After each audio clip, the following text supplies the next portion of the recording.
نورپور گاؤں میں پانی خود بخود سوکھتا جا رہا تھا۔ لوگ سمجھ رہے تھے یہ قحط ہے، مگر اصل سچ کچھ اور تھا۔ جھیل کے اندر کوئی زندہ تھا۔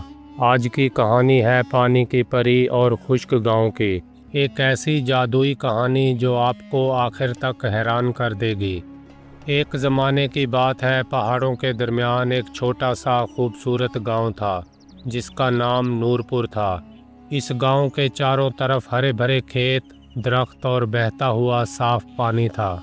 گاؤں کے لوگ خوشحال تھے کیونکہ ان کے پاس ایک بڑی جھیل تھی جس سے پورے گاؤں کو پانی ملتا تھا۔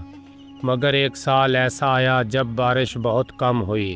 آہستہ آہستہ جھیل کا پانی کم ہونے لگا، کھیت سوکھنے لگے، درخت مرجھانے لگے اور کنوؤں کا پانی بھی ختم ہونے لگا۔ گاؤں کے لوگ پریشان ہو گئے۔ لوگ ایک دوسرے سے یہی سوال پوچھتے رہتے، اگر پانی ختم ہو گیا تو ہم کیا کریں گے؟ گاؤں میں ایک معصوم اور بہادر لڑکی رہتی تھی جس کا نام عالیہ تھا۔ عالیہ کو جنگل اور جھیل کے پاس کھیلنا بہت پسند تھا۔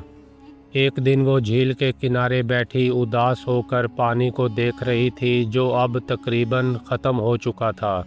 جھیل کا پانی آخری سانسیں لے رہا تھا۔ تبھی اچانک جھیل کے بیچ میں ہلکی سی نیلی روشنی چمکی۔ عالیہ اسے دیکھ کر چونک گئی۔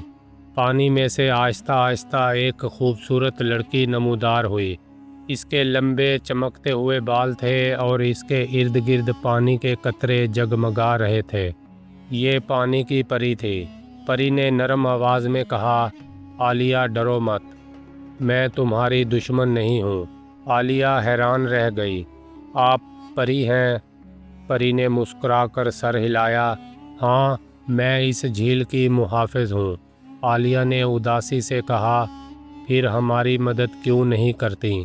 ہمارا گاؤں تو خشک ہو رہا ہے۔ یہ سن کر پری کا چہرہ بھی اداس ہو گیا اور وہ بولی، میں چاہتی ہوں کہ میں تمہاری مدد کروں، مگر میری طاقت ختم ہو رہی ہے۔ عالیہ نے حیرانی سے پوچھا، کیوں؟ پری نے جھیل کے خشک کناروں کی طرف اشارہ کیا، سالوں سے انسان اس جھیل کا خیال نہیں رکھ رہے، درخت کاٹ دیے گئے، پانی ضائع کیا گیا اور جھیل آہستہ آہستہ کمزور ہو گئی۔ میری طاقت اسی پانی سے جڑی ہوئی ہے۔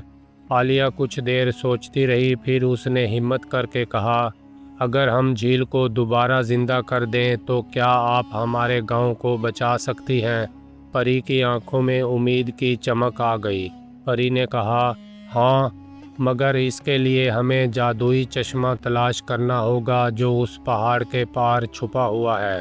عالیہ نے فوراً کہا، میں آپ کے ساتھ چلوں گی۔ اگلی صبح عالیہ اور پانی کی پری سفر پر نکل پڑیں۔ وہ گھنے جنگلوں سے گزریں، اونچے پہاڑوں پر چڑھیں اور تنگ راستوں سے گزرتی رہیں۔ راستے میں انہیں کئی مشکلوں کا سامنا کرنا پڑا۔ راستے میں عالیہ کو ایک خشک درخت ملا جس پر کبھی پرندے بیٹھتے تھے، مگر اب وہ بھی خالی تھا۔ ایک جگہ ایک بڑا پتھر راستہ روک کر کھڑا تھا۔ پری نے اپنی بچی ہوئی تھوڑی سی جادوئی طاقت استعمال کی اور پتھر کو ہٹا دیا، مگر اس کے بعد وہ بہت کمزور ہو گئی۔ عالیہ نے اس کا ہاتھ تھام لیا اور کہا، فکر نہ کریں، ہم ہمت نہیں ہاریں گے۔ کئی گھنٹوں کے سفر کے بعد وہ ایک پوشیدہ وادی میں پہنچیں جہاں ایک چھوٹا سا روشن چشمہ بہہ رہا تھا۔ یہی جادوئی چشمہ تھا جس کی انہیں تلاش تھی، مگر اس چشمے کے سامنے ایک قدیم درخت کھڑا تھا جس کی جڑوں نے پانی کے راستے کو بند کر رکھا تھا۔ پری نے آہستہ سے کہا، یہ درخت بہت پرانا ہے، اسے نقصان پہنچائے بغیر راستہ کھولنا ہوگا۔ عالیہ نے غور سے دیکھا اور زمین کھودنا شروع کر دی۔ کافی دیر کی محنت کے بعد اس نے جڑوں کے درمیان ایک چھوٹا سا راستہ بنا دیا۔ اچانک چشمے کا پانی زور سے بہنے لگا۔ پانی کی پری کی طاقت واپس آنے لگی۔ اس کے ارد گرد نیلی روشنی پھیل گئی۔ پری نے خوشی سے کہا، عالیہ، تم نے یہ کر دکھایا۔ پری نے اپنا جادو استعمال کیا اور چشمے کے پانی کو ایک چمکتے ہوئے دریا میں بدل دیا جو سیدھا نورپور گاؤں کی طرف بہنے لگا۔ چند ہی دنوں میں گاؤں کی جھیل دوبارہ بھر گئی، کھیت ہرے ہو گئے، درختوں پر نئے پتے آ گئے اور کنوؤں میں پانی واپس آ گیا۔ گاؤں کے لوگ حیران اور خوش تھے۔ پانی کی پری نے آخری بار عالیہ سے کہا، یاد رکھنا، قدرتی وسائل کا خیال رکھنا ہی سب سے بڑا جادو ہے۔ پھر وہ آہستہ آہستہ جھیل کے پانی میں غائب ہو گئی۔ اس دن کے بعد نورپور کے لوگوں نے کبھی پانی ضائع نہیں کیا، درخت کاٹنا بند کر دیے اور جھیل کی حفاظت کرنے لگے، اور کہتے ہیں جب بھی چاندنی رات میں جھیل کے پانی پر ہلکی نیلی روشنی چمکتی ہے تو لوگ سمجھ جاتے ہیں کہ پانی کی پری اب بھی نورپور کی حفاظت کر رہی ہے۔ عالیہ نے جھیل کی طرف دیکھا اور اسے لگا جیسے پانی میں کسی کی پرچھائی ہلکی سی مسکرا رہی ہو۔